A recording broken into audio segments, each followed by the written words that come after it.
Shalom, selamat pagi Bapak Ibu Saudara yang diberkati oleh Tuhan. Mari kita tundukkan kepala di hadapan Tuhan. Kita mau berdoa untuk pembacaan dan renungan firman di hari yang baru ini. Mari kita berdoa. Hanya karena anugerah dan kasih-Mu kami ada pada hari ini. Kekuatan kuasa-Mu telah membawa kami melewati malam yang penuh dengan misteri. Membuktikan bahwa maut, kematian tidak berkuasa atas diri kami. Terima kasih untuk napas hidup dan keselamatan. Terima kasih untuk kepercayaan untuk kami menjalani hidup di hari yang baru. Tuntun kami dengan Roh-Mu yang kudus, supaya kami tidak salah melangkah. Firman Tuhan akan menjadi pegangan kami, dan kami akan baca serta renungkannya. Berkati supaya firman ini meneguhkan kami. Dalam nama Yesus kami sudah berdoa kepada Bapa di sorga. Amin. Jemaat yang diberkati oleh Tuhan, mari saya mengajak kepada kita mendengarkan sapaan Alkitab bagi kita di pagi hari ini dari kitab Ayub. Ayub pada pasal 42 ayatnya yang pertama hingga ayatnya yang ketiga. Firman Tuhan demikian, maka jawab Ayub kepada Tuhan, "Aku tahu bahwa Engkau sanggup melakukan segala sesuatu, dan tidak ada rencanamu yang gagal. Firman-Mu, siapakah dia yang menyelubungi keputusan tanpa pengetahuan? Itulah sebabnya tanpa pengertian aku telah bercerita tentang hal-hal yang sangat ajaib bagiku dan yang tidak kuketahui." Bapak Ibu Saudara yang dikasihi dan diberkati oleh Tuhan, sebenarnya bacaan Alkitab pada hari ini ingin menegaskan kepada kita bahwa Ayub sama seperti kita.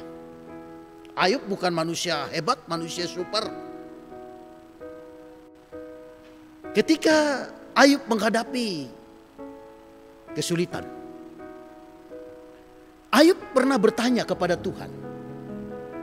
Di dalam kitab Ayub pasal 37, di sana dikisahkan, diceritakan bahwa Ayub mempertanyakan kedaulatan Tuhan.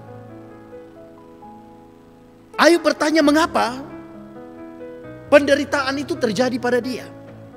Kehilangan harta benda, baik itu ternak, baik itu tanaman di ladang, termasuk ketika dia juga harus kehilangan 10 orang anaknya. Dan juga dia juga harus mengalami penderitaan yang begitu berat. Ayub mempertanyakan kedaulatan Tuhan. Di manakah Tuhan? Ayub menyodorkan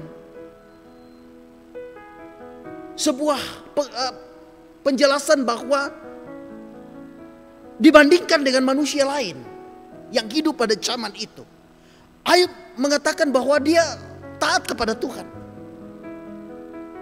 Dia tidak melakukan hal-hal yang sebenarnya bisa membuat Tuhan sakit hati. Sehingga dia ingin mengatakan tidak ada alasan, tidak adil Tuhan kalau aku harus mengalami penderitaan ini. Pertanyaan dalam pasal 37 berulang-ulang. Ini menunjukkan sisi kemanusiaan, sisi ketidaktahuan daripada Ayub, manakala dia diperhadapkan dengan penderitaan yang teramat sangat. Tetapi Bapak Ibu, setelah itu pasal 37, Ayub berhenti bertanya, dan Tuhan yang bertanya kepada Ayub. Disimpulkan dari pertanyaan yang bertubi-tubi kepada Ayub, Tuhan bertanya kepada Ayub, kalau engkau komplain terhadap penderitaan dan kesukaran, engkau mempertanyakan tentang keberadaanku, maka Tuhan pernah bertanya kepada Ayub, di manakah engkau Ayub? Di manakah manusia? Ketika aku menjadikan alam semesta, ketika aku menciptakan segala sesuatu, di manakah engkau? Pertanyaan ini Bapak Ibu Saudara membuat Ayub kemudian memikirkan betapa rapuhnya dia, betapa tidak berdayanya dia. Dan pasal 42 pembacaan, inilah pengakuan yang tulus, yang jujur dari Ayub setelah dia melewati fase-fase tersulit di dalam hidupnya. Dia kemudian tidak lagi mempersalahkan Tuhan, mempertanyakan di manakah kedaulatan Tuhan, di manakah perlindungan Tuhan. Tetapi di dalam pasal 42 ayat yang kedua di sini, dia mengakui kedaulatan Tuhan, kekuasaan Tuhan. Dia tunduk dalam sebuah pengakuan bahwa yang terjadi di dalam dunia, termasuk penderitaan, kesukaran yang dia alami, Tuhan tidak meninggalkan dia.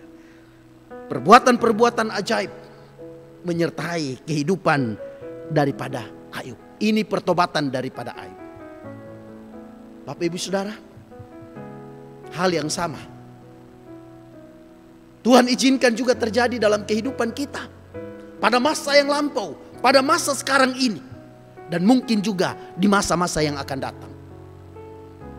Kita tidak perlu untuk mempersalahkan Tuhan, mempertanyakan Tuhan. Mari datang seperti Ayub, hidup di dalam sebuah pengakuan bahwa tidak ada rencana Tuhan yang gagal. Tidak ada sesuatu pun yang Tuhan biarkan terjadi begitu saja di dalam hidup. Dalam kesukaran sekalipun, kesulitan sekalipun, Tuhan ada untuk mendemonstrasikan kuasanya dalam hidup kita. Ketertundukan dan ketaatan kitalah yang memungkinkan kita akan mengalami kasih dan berkat Tuhan, sukacita di dalam kehidupan kita. Mari Bapak Ibu, kita melangkah hari ini, melangkahkan kaki di hari yang baru ini, memohon belas kasih Tuhan, meminta kekuatan daripada Tuhan, mengakui Tuhan di dalam seluruh eksistensi hidup kita. Itulah yang terbaik, itu yang diinginkan Tuhan dari hidup kita. Amin. Mari kita berdoa. Tuhan, kami mengaku tidak ada satupun yang terjadi dalam hidup kami terjadi begitu saja. Ada Tuhan, dan Tuhan melibatkan diri, bahkan mendemonstrasikan kuasa, termasuk dalam setiap penderitaan dan kesukaran. Sebagai manusia, seringkali kami mempertanyakan kedaulatan dan kekuasaan Tuhan. Tetapi belajar daripada Ayub hari ini, Ayub pada akhirnya juga bertobat, tunduk, taat, dan mengakui kekuasaan kedaulatan Tuhan.